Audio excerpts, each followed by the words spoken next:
So, Peter, one of the things that's happened during the pandemic, which I think is incredibly positive going forward for businesses on the South Coast, is obviously the announcement of the free port, the sort of impetus within the business community in the South and the organisations around that, things like the Chamber, okay, in terms of pushing out the opportunities and trying to flag up and signpost where South Coast business can get involved, I think is a really positive note in the middle of everybody's trying to struggle their way out of this pandemic. And I know that you're highly active in those circles. Would be interesting to just to understand a little bit more about where you see that and how you think that's going to progress.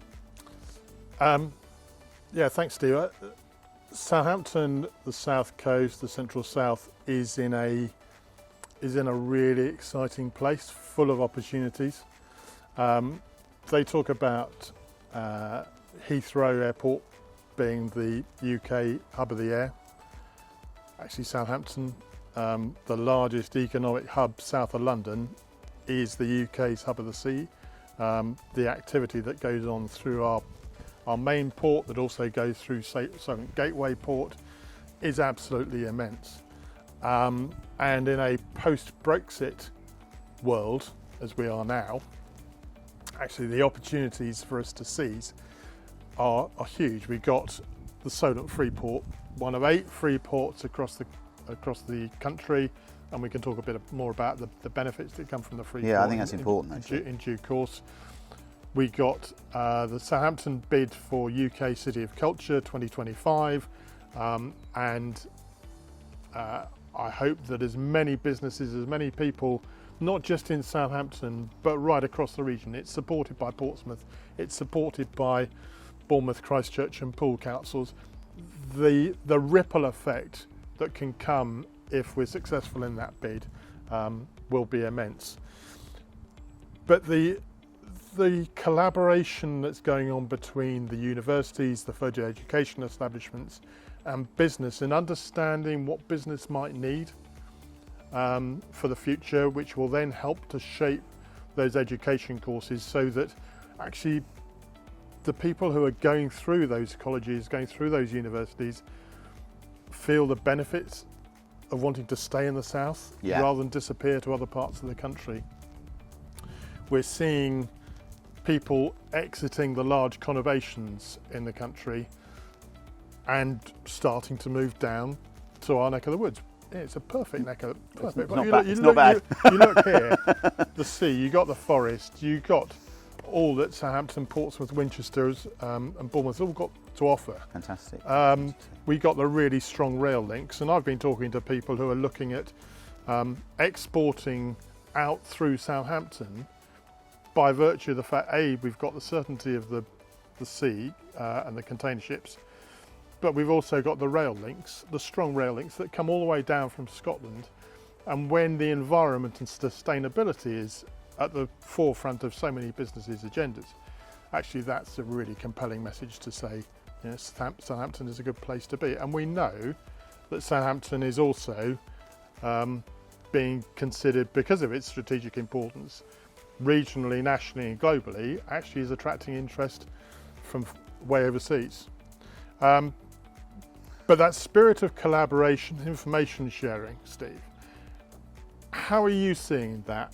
And how are Vissensa looking to play their part in that?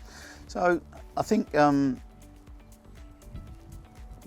I say, we set ourselves on a trail at the beginning of this pandemic to offer out bite-sized chunks of information that would be useful, particularly in the IT sphere, to organisations that in the South, in those areas that you were just talking about, for them to be able to, first of all, survive, to be honest with you, but secondly, then take advantage. IT is the enabler. You're absolutely right about the gateway, the opportunity for the strategic point of Southampton, 4 tides a day, and all this, all this sort of stuff it's just like the heavens aligning for any type of shipping organisation. IT has become the enabler, and I think again through the pandemic, those organisations that have not had the opportunity to reach out have suffered. I mean, obviously we talked about hospitality, can't reach out with a pint of beer, unfortunately, so there are huge amounts of the industries that were able to do that. But any organisation that had the opportunity to promote themselves and sell their wares through a more digital channel survived, and a huge amount of digital transformation has taken place. For us, what that means is that actually we can extend and reach way overseas and do stuff. Vissensa as an organisation has been doing that. We have organisations that we're supporting in Australia, in Southeast Asia, in America, in Brazil, lots of them in Europe. We already extend and export effectively our expertise out there into the world, and bring that back to the UK and into the South to generate wealth here in the South, which again, I think is, we're really proud of, because we're not a huge organisation, but we really know what we're doing. I think also is that there is, we have, and I know we've been talking for quite a long time, there is a fantastic opportunity to try and join and forge links with the right organisations to provide a lattice work, a framework of expertise and guidance that is easily and readily available to organisations to be able to understand how to do something without, if talking about what you were saying in the first section of our talk, was effectively not by putting a profit first. So if you try and commercialise it really quickly, then actually, okay, great, so you've got a product that you can sell. But actually, if we can join together as a cohort of organisations that understand and have a direction, and we are all aligned in terms of what we are trying to achieve for all businesses in the South, there's a fantastic opportunity to pull those businesses up that are either thinking that it's not relevant to them, or it's too expensive, or it's out of their reach, and just show them that actually that there's a number of steps that they can take, and in taking those number of steps, they can, from an organisation perspective, they can then make a much more informed decision. And I think that that's starting to emerge, and we're really keen to accelerate that with organisation, like-minded organisations. Yeah. No, that information sharing, and I look at it, and I try and look at it almost from a helicopter perspective. The knowledge that we have right across the South is immense, and everybody has got a little bit of extra knowledge that somebody else hasn't got, and some have got lots more knowledge than others have got. But actually you pull all that together, and it is a very powerful offering. And where we're all trying to learn in this post-COVID, post-Brexit world, and live more sustainably, one of the key things that I'm seeing is actually a real drive for the commercial ports around the South actually to be able to operate and harness the environment and harness sustainability. The exciting project that you've got going on at Fawley Waterside, that intelligent merchant city, that will be really, really interesting. Yeah.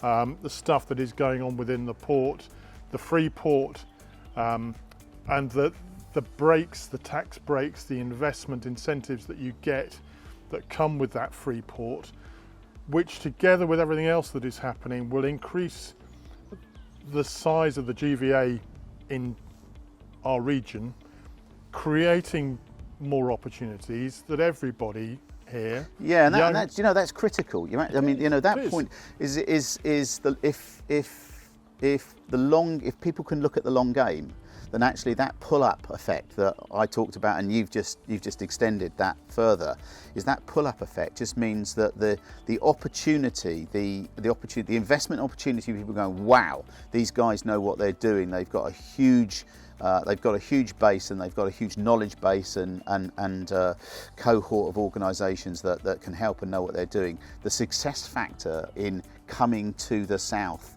and doing stuff in the south is completely evident. And I think that, as I say, so by doing that, you get to a point where you allow the thing to just actually almost self-propagate, and that is good for every single piece, whether you're a cinema or you're a pub or it doesn't actually matter what delineation your market is in. There will be more people with more money to spend and more business opportunity for every single element if we get this right. And I think that's why, when you talk about the Freeport and you talk about what we're trying to do in the south, there's I don't want to be sort of sensational about it. There's almost a one-time opportunity to get this right. You need to sort of get this thing to a point where people have an aha moment about Southampton and the south, rather than go, okay, they're just another Freeport. And one of the things I think we talked about was how do we get that message out to those organisations that don't think it's relevant, because it's relevant to everybody, isn't it, Peter? Yeah, it is absolutely relevant, and everybody can play their part. We ran an event as a Chamber of Commerce off the back of the PwC Good Growth for Cities report, which put Southampton as third in terms of the cities of opportunity for the future in the UK. Well, that's a pretty good ranking for me. Yeah, me too.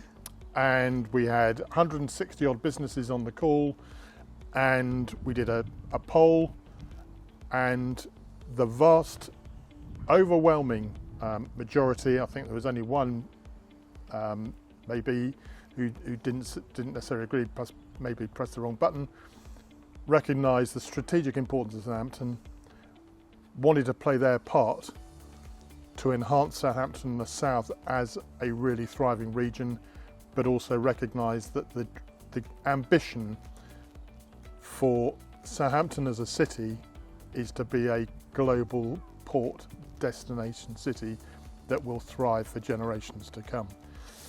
And that connectivity that we've touched upon, whether it be rail, road, sea, the airport has got a vital role to play. Absolutely. Digital. Digital. It just makes it a really exciting place to be, and the balance between the thriving business community, that great mix of sectors, thinking about smart cities, how that could play out, the attractiveness of investment in a Freeport, the retail, the cultural offering. I could go on and on. The New Forest. It's brilliant. Yeah, fantastic.